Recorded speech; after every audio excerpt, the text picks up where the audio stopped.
Okay, I ran out of room in the previous recording, so if you can kind of see all the other stuff, I'm sorry. I'm just going to try to write a little bit smaller so you can see everything. I'm actually going to use a pen. We'll use black pen. All right, here we've got the reaction between baking soda and vinegar that produces sodium acetate, water, and carbon dioxide. All right.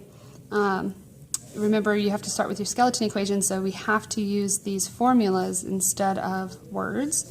So I'm going to start with baking soda, which is sodium bicarbonate, or NaHCO3. We know that that is a solid at room temperature. So that's going to react with vinegar, which is an aqueous solution of acetic acid, which is HC2H3O2.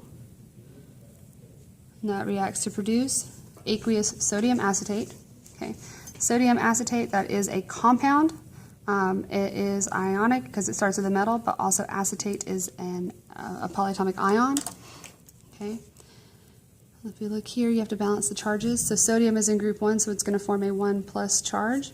If you look at acetate on the back of your periodic table on that chart that I gave you, you see that it is C2H3O2 with a 1 negative charge. If you balance those charges, you end up with NaC2H3O2. Okay? Hi.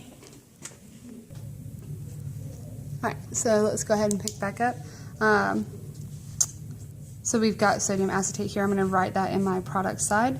So I've got NaC2H3O2. It says that it's aqueous.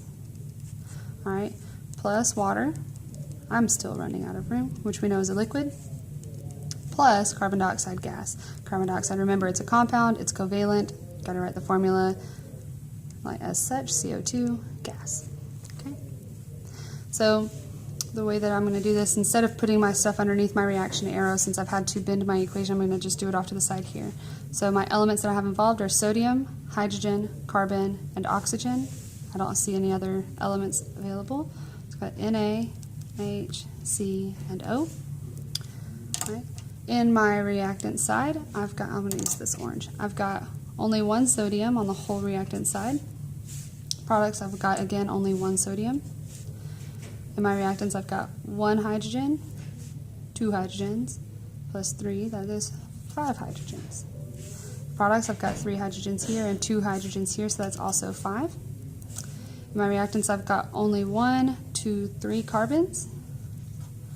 And on my products, I've got 1, 2, 3 carbons. My reactant side, I've got 1, 2, 3, 4, 5 oxygens. And on my product side, I've got 1, 2, 3, 4, 5 oxygens. Everything is balanced, so this equation already is balanced with a 1 to 1 to 1 to 1 to 1 to 1 ratio.